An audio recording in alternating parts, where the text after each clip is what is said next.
Nilambur DFO ഓഫീസിന്റെ പൂട്ട് പൊളിച്ച് ഉള്ളിൽ കയറിയ സംഭവത്തിൽ പി.വി. അൻവറിനെതിരെ കേസെടുത്തിരിക്കുന്നു. ഒന്നാം പ്രതിയാക്കി നിലമ്പൂർ പോലീസാണ് കേസെടുത്തത്.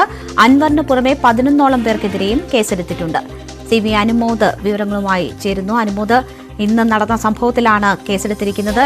എന്തൊക്കെ വകുപ്പുകൾ ചേർത്തിട്ടുണ്ട്? വിവരങ്ങൾ എന്താണ്?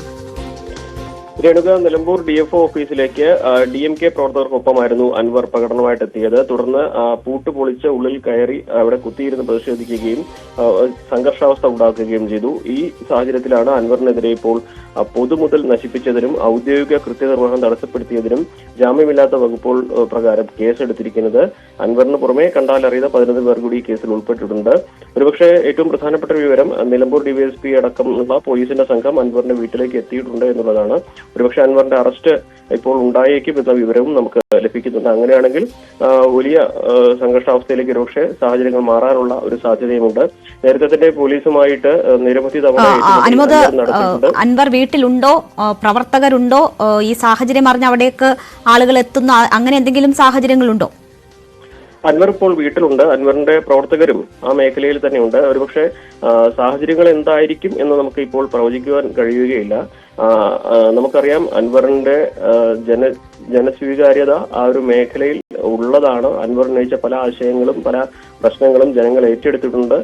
അപ്പോൾ ഇപ്പോൾ അൻവർ നടത്തിയ ഈ പ്രതിഷേധം അത് ഒരുപക്ഷെ ഇതുവരെ അദ്ദേഹം വാക്കുകൊണ്ടുള്ള പ്രവൃത്തിയായിരുന്നുവെങ്കിൽ ഇത്തവണ നേരിട്ട് സർക്കാരിന്റെ ഉടമസ്ഥതയിലുള്ള വനംവകുപ്പിന്റെ ഉടമസ്ഥതയിലുള്ള പൊതുമുതൽ നശിപ്പിക്കുന്ന ഒരു സാഹചര്യം വന്നപ്പോഴാണ് അദ്ദേഹത്തിനെതിരെ നേരിട്ട് കേസെടുക്കുകയും പ്രതിയാക്കുകയും ചെയ്ത ഒരവസ്ഥയിലേക്ക് എത്തിയിട്ടുള്ളത്. അങ്ങനെയാണെങ്കിൽ അദ്ദേഹത്തെ അറസ്റ്റ് ചെയ്യുന്ന ഒരു സാഹചര്യത്തിലേക്ക് വരികയാണെങ്കിൽ ഒരുപക്ഷെ സംഘർഷാവസ്ഥ ഉണ്ടാകാനുള്ള ഒരു സാധ്യതയുമുണ്ട്. എന്നാണെങ്കിലും പോലീസ് സ്ഥിതിഗതികൾ വിലയിരുത്തിക്കൊണ്ടിരിക്കുകയാണ്.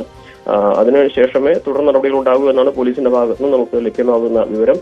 എന്താണെങ്കിലും ഈ ആദിവാസി യുവാവിന്റെ മരണം അത് അൻവർ വലിയ രാഷ്ട്രീയ വിഷയമായിട്ട് തന്നെ ഇന്ന് ഉന്നയിച്ചതാണ്. അതിന്റെ തുടർ ചലനങ്ങളാണ് ഇപ്പോൾ നമ്മൾ കണ്ടുകൊണ്ടിരിക്കുന്നത്.